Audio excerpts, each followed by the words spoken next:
sahabat, Assalamualaikum, semoga sehat selalu dan senantiasa berbahagia. Terima kasih sudah subscribe dan menyimak video-video LK21 Revive. Semoga Tuhan Yang Maha Esa selalu memberikan rezeki yang berkah dan berlimpah ruah untuk sahabat semua. Sebelum kita lanjut ke alur cerita filmnya, kita sapa-sapa dulu nih para penonton setia LK21 Revive. Yaitu terima kasih nih buat Cahaya Ilahi, Cosplay Animasi, Bucin Gaming dari Malaysia, Yusreng Channel dari Sawah Kidul, Argo Puro 105 FM dari Jember, Joker 86 dari Banjarmasin, Putri dari Kediri, dan buat teman-teman semua yang belum mimin sapa nanti di next video ya. Oke, kali ini LK21 Revive akan membawakan sebuah alur cerita film yang berjudul Patu Tala. Bagaimana keseruan filmnya? Nggak perlu banyak basa-basi lagi, ini dia alur ceritanya.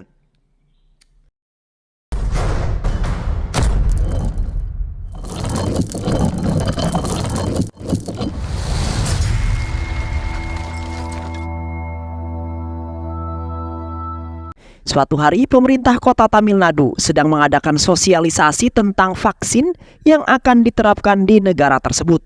Ketua Menteri alias CM, Chief Minister Arun Mozi dan wakilnya Nanjilar Gunasekaran memastikan kepada seluruh masyarakat di sana bahwa skema vaksin ini dilaksanakan untuk meningkatkan kesehatan mereka.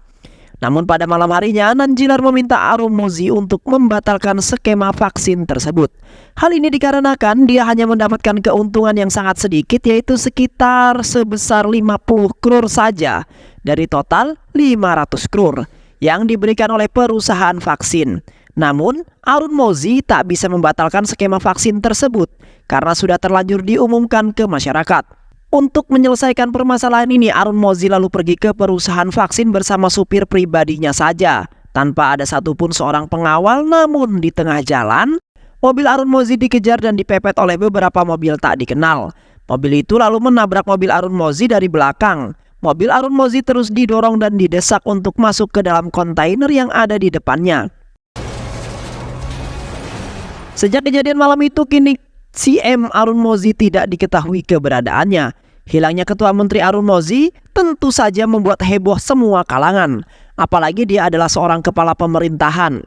Wakil Direktur CBI yang bernama Diraj bahkan turun langsung untuk menangani kasus ini. Sementara itu istrinya Arun Mozi yang mendapat kabar itu hanya bisa sedih dan menunggu berharap suaminya baik-baik saja. Untuk mengisi kursi kosong Ketua Menteri, Partai Petahana selaku pemenang dan penguasa kota Tamil Nadu lalu menunjuk kader lain yang bernama Faziai Karunakaran sebagai Ketua Menteri yang baru. Secara logika, Nanjilar yang selaku wakil menterinya Arun Mozi seharusnya yang menjadi ketua.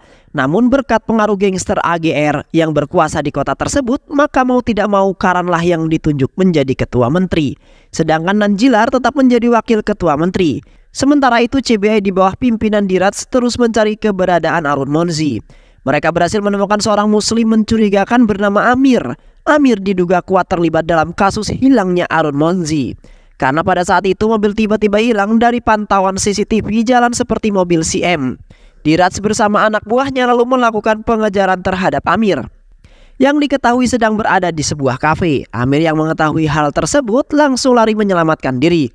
Namun tak lama kemudian petugas berhasil mengepung dirinya. Abil yang terpojok lalu memilih mati dengan menggigit lidahnya sendiri daripada harus ditangkap. Singkat cerita, kini 1 tahun sudah berlalu. Diraj yang masih belum menemukan Arun Mozi lalu dipanggil oleh atasannya dan dimarahi. Atasannya kesal karena Diraj masih belum bisa menyelesaikan kasus tersebut. Apalagi Arun Mozi berasal dari partai MMK, partai yang sama dengan Perdana Menteri India saat ini. Sebenarnya CBI telah melakukan berbagai cara, salah satunya yaitu menyusupkan agen mata-mata bernama Sakti yang lebih dikenal sebagai Guna ke dalam gangster Karim yang penguasa Vizak. Karim adalah sahabatnya Amir. Setelah beberapa waktu menyusup, Guna kini berhasil menjadi tangan kanannya Karim. Sebenarnya target utama CBI bukanlah gangsternya Karim, melainkan gengnya AGR yang menjadi penguasa bayangan kota Tamil Nadu.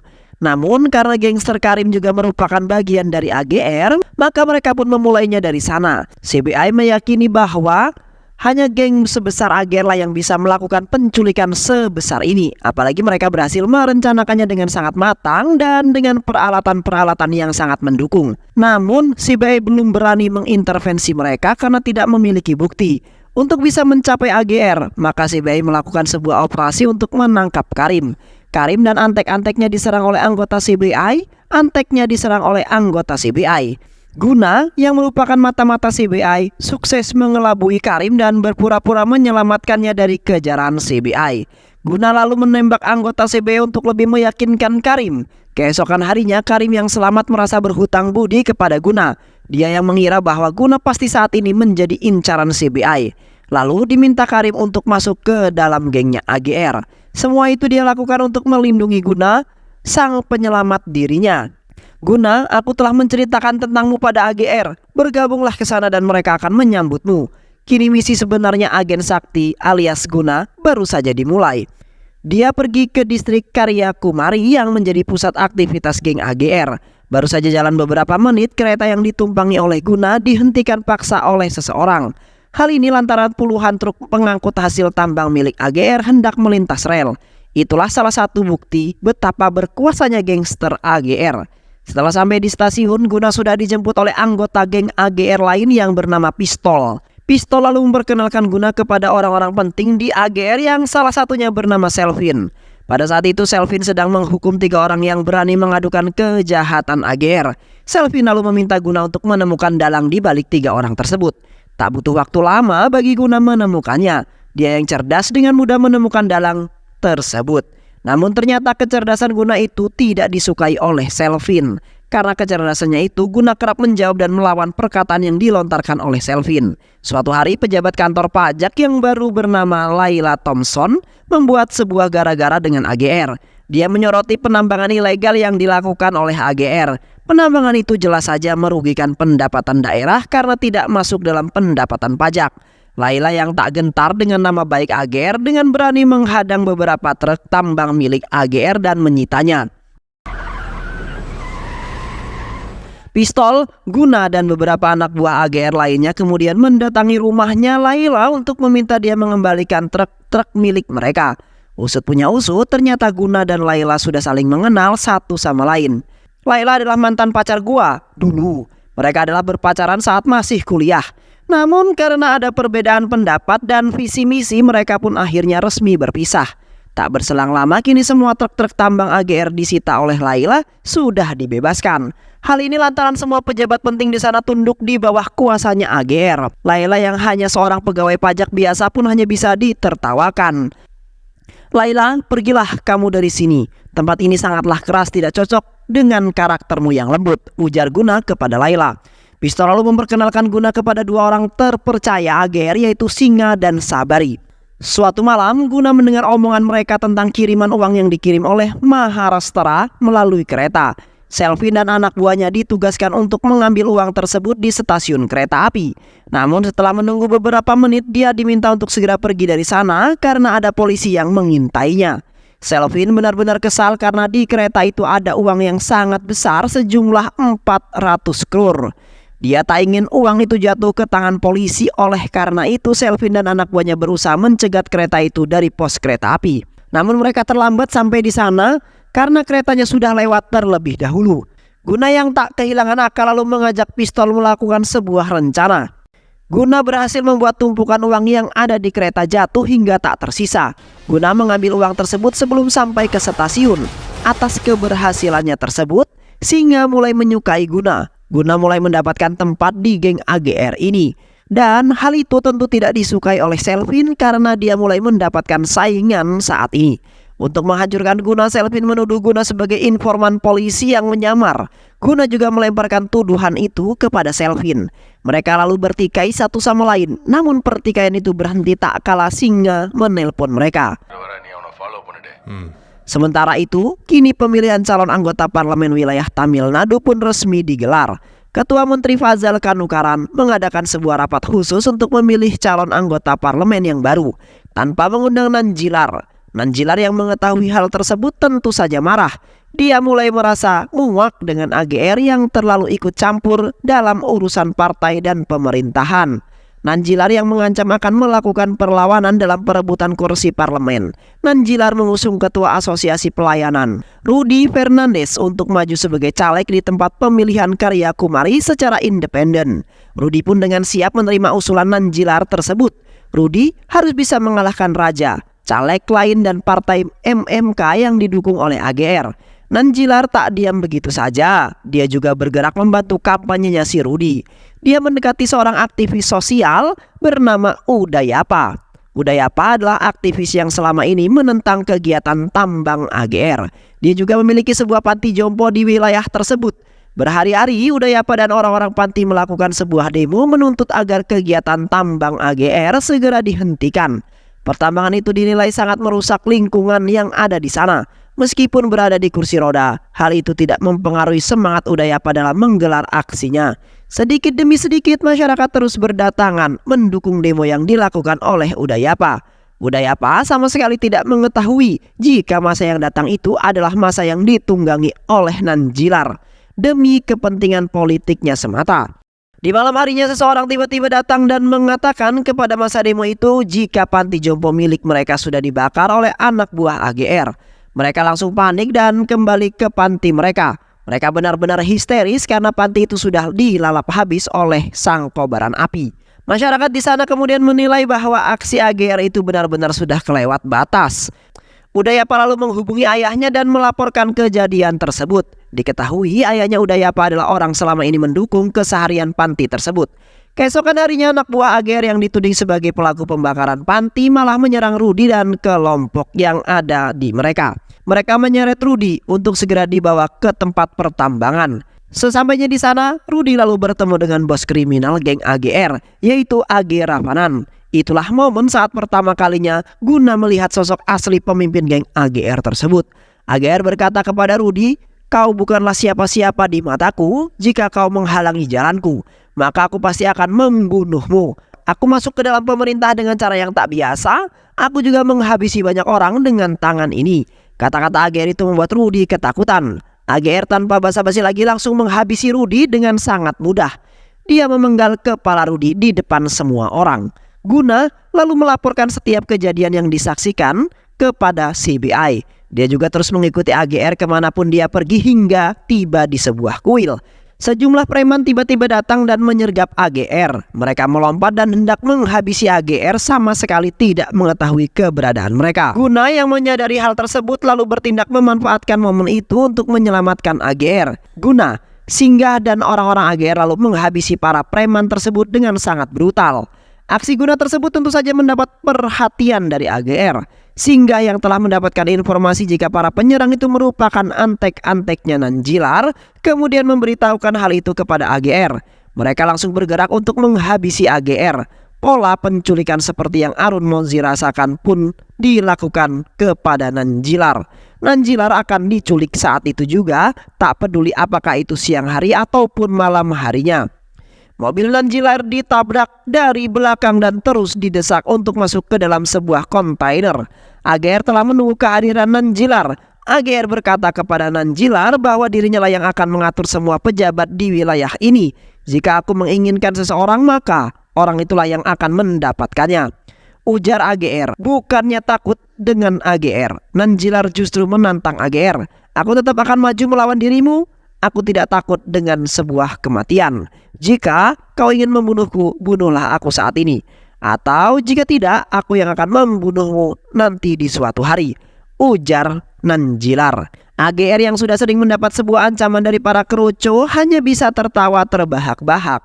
Untuk membuktikan ucapan Nanjilar, AGR pun sengaja membebaskan Nanjilar dan melepaskannya hidup-hidup. Keberanian Guna yang telah menyelamatkan nyawa AGR membuat Guna mulai diperlakukan sangat istimewa. Dia dibolehkan masuk ke dalam rumah AGR. Sesampainya di sana, Guna terkejut melihat seorang wanita yang ternyata istrinya mantan Ketua Menteri Arun Monzi yang hilang. Wanita itu bernama Samudra, istri Ketua Menteri Arun Monzi sekaligus adik kandungnya AGR. Itu artinya mantan Ketua Menteri alias CM Arun Monzi adalah adik ipar AGR. Usut punya usut. Ternyata hubungan AGR dengan adik kandungnya itu tidak harmonis sejak setahun terakhir. Sementara itu Nanjilar kini sudah menemukan pengganti Rudi. Nanjilar menunjuk Lila Thompson sebagai calon anggota parlemen yang baru. Lila telah mundur dari status kepegawaiannya. Dia kini aktif bersosialisasi dan berkampanye di masyarakat. Guna yang melihat hal tersebut kemudian mengatakan kepada Lila bahwa jalan yang dia tempuh itu sangat berbahaya. Hal ini Guna lakukan untuk kebaikan Lila. Guna masih mencintai Lila. Dia juga yakin Lila pasti masih mencintai dirinya. Di tengah obrolan manis tersebut, mereka sama sekali tak menyadari jika Selvin merekam pembicaraan itu. Dia semakin mencurigai Guna dan masa lalunya. Selvin lalu menyewa seseorang untuk mencari tahu informasi mengenai masa lalu Guna. Sebagai agen mata-mata, Guna selalu menyelidiki dan mencari tahu gerak-gerik AGR untuk melancarkan misinya tersebut. Guna sengaja mendekati keponakan AGR. Dia mendekati dan mengajaknya bermain sebuah drone bersama. Drone itu sudah dipasang kamera tersembunyi oleh Guna. Guna lalu penasaran dengan sebuah gudang yang ditemuinya. Guna membuat drone itu sengaja masuk ke dalam gudang dan dengan alibi itu dia akhirnya dapat masuk ke dalam gudang tersebut dan mengakses benda-benda yang penting yang ada di sana. Guna memfoto beberapa rekening yang mencurigakan yang ditemukan dari dalam buku. Ada pula lukisan AGR dan samudra saat masih kecil. AGR yang tidak curiga menganggap apa yang dilakukan oleh Guna itu adalah hal yang biasa. AGR sama sekali tidak mempermasalahkan Guna yang masuk ke dalam gudangnya. Di malam harinya, saat Guna sedang pergi bersama Singga Sabari dan yang lainnya, Selvin lalu menghubungi Singga dan menyampaikan kepada Singga bahwa dia telah menemukan seorang pengkhianat di sana. Guna yang mendengar hal itu mulai merasa panik. Beberapa waktu kemudian, Selvin sudah masuk ke dalam rumahnya Guna. Dia memasang kamera tersembunyi yang berhubung dengan Singga, sehingga Singga bisa menyaksikan langsung apa yang sedang Selvin lakukan di sana. Selvin mengobrak-abrik semua barang yang ada di sana. Saat dia menemukan sebuah pen cam, tiba-tiba saja Selvin ditembak dan dibunuh oleh seseorang. Hingga menyampaikan kepada AGR bahwa Guna telah menghabisi Selvin. Begitu pula dengan Sabari yang juga melaporkan hal yang sama. Namun AGR tidak percaya dengan berita itu, karena pada malam itu Guna yang datang ke tempatnya dan melaporkan bahwa Selvin telah ditemukan tewas tak bernyawa. Singkat cerita, kini hari pemilihan sudah digelar. Raja berhasil memenangkan pilihan tersebut. Dia berhasil mengalahkan Lila dengan sangat telak. Bagaimana tidak, dari 1 juta orang pemilih, Lila hanya mendapatkan 200 suara saja. Nanjilar tentu saja kecewa dengan hasil pemilihan tersebut. Lila kini jadi semakin penasaran tentang sosok yang bernama AGR ini.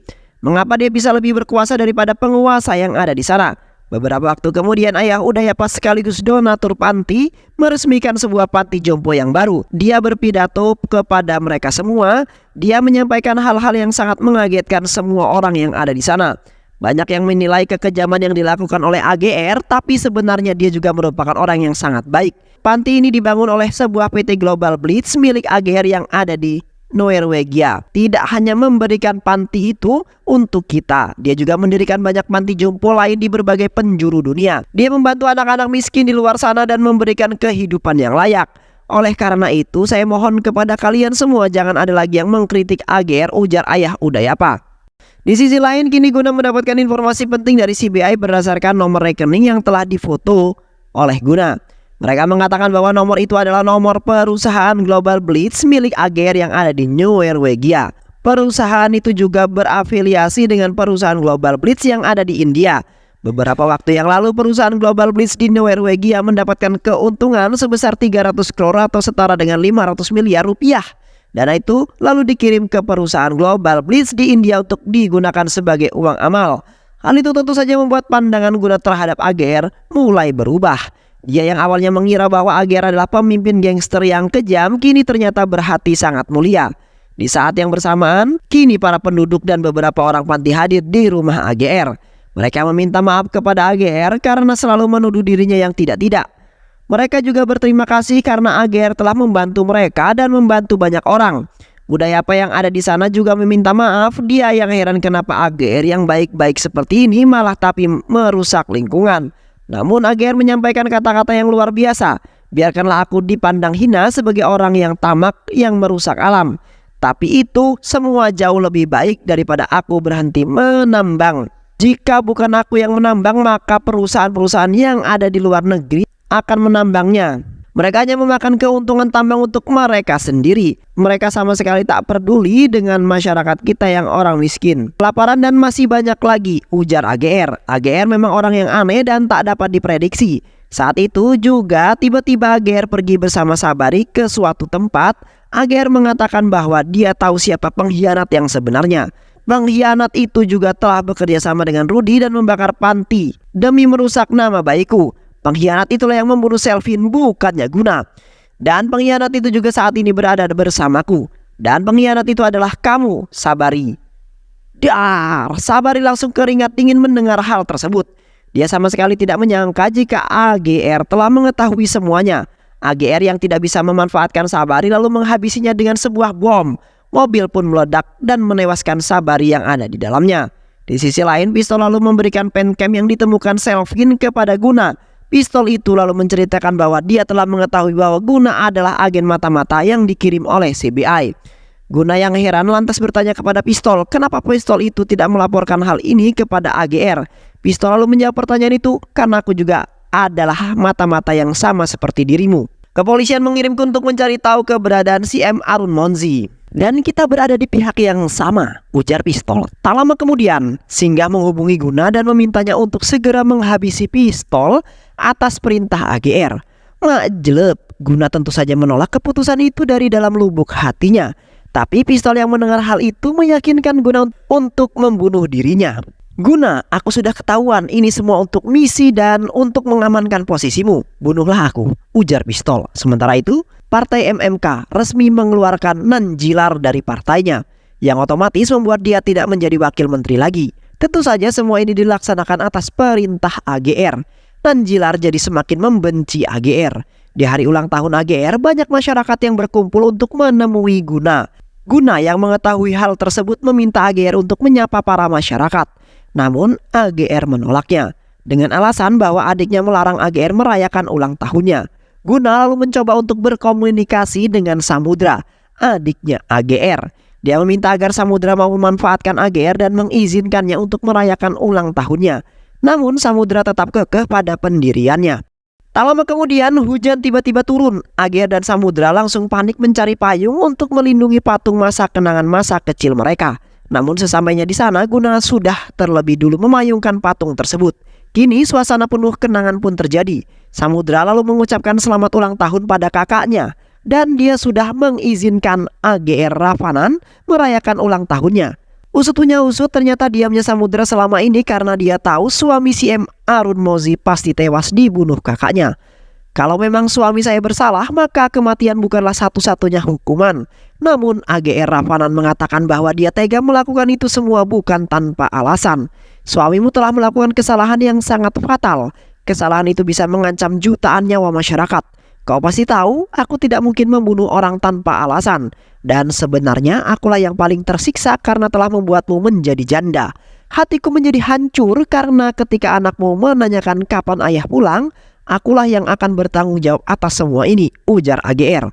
Samudra menangis mendengar beban yang ditanggung oleh kakaknya tersebut. Berkat itu pula hubungan mereka kembali harmonis. Dan itu adalah kado terindah bagi AGR di hari ulang tahunnya. Di malam harinya, Guna lalu bertanya kepada AGR kesalahan apa yang dibuat oleh si M. Arun Monzi, sehingga AGR terpaksa harus menghabisi si Arun Monzi. AGR lalu menceritakan kepada Guna, dulu akulah yang mengangkatnya sebagai ketua menteri alias CM. Namun bukannya menuruti perkataanku, dia malah bekerja sama dengan perusahaan farmasi asing untuk menciptakan penyakit baru. Dia mendapatkan keuntungan yang sangat besar atas proyek tersebut. Aku sudah memperingatinya untuk membatalkan skema vaksin, karena itu bisa mengancam jutaan nyawa masyarakat. Tapi karena dia terus kekeh dengan pendiriannya, aku lalu menculiknya dan menghabisinya, ujar AGR. Amir yang tewas bunuh diri karena hendak ditangkap CBI merupakan sopir yang menabrak mobil Arun Monzi ke dalam kontainer. Dia juga yang menghabisi sopir pribadinya Arun Monzi saat hendak menelpon polisi. Peristiwa itu didengar oleh Samudra yang teleponnya masih terhubung dengan Arun Monzi. AGR Ravanan terus menceritakan semua kronologi itu. Dia tak menyadari jika Guna merekam percakapannya dengan kamera menyerupai kancing miliknya. Namun ketika Guna hendak pergi, AGR justru mengatakan kata-kata yang mengejutkan. Sakti, apakah semua cerita itu sudah cukup? Guna tentu terkejut mendengarnya. Usut punya usut, ternyata AGR Ravanan sudah mengetahui identitas Sakti sebagai seorang mata-mata CBI. Guna hanya bisa diam, tak percaya. Namun tak lama kemudian Guna terbang, menyelamatkan AGR dari hantaman peluru yang mengincarnya. Guna tertembak dan terluka parah. Ternyata tembakan itu dilakukan oleh Nanjilar dan anak buahnya. Nanjilar yang kesal akan menghabisi AGR. Malam ini juga pertempuran sengit pun terjadi antara pihak Nanjilar dengan pihak AGR Rapanan. AGR Rapanan bersama anak buahnya berhasil memberikan sebuah perlawanan. AGR ternyata tidak hanya jago dalam berbisnis, tapi dia juga jago dalam berperang.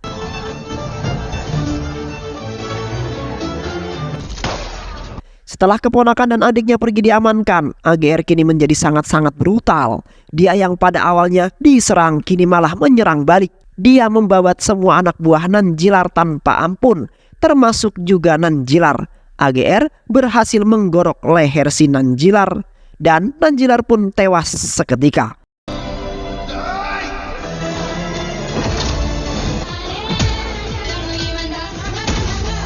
Untuk menghindari diri mereka dari jeratan hukum, AGR dan anak buahnya menyembunyikan mayat Nanjilar dan semua anak buahnya.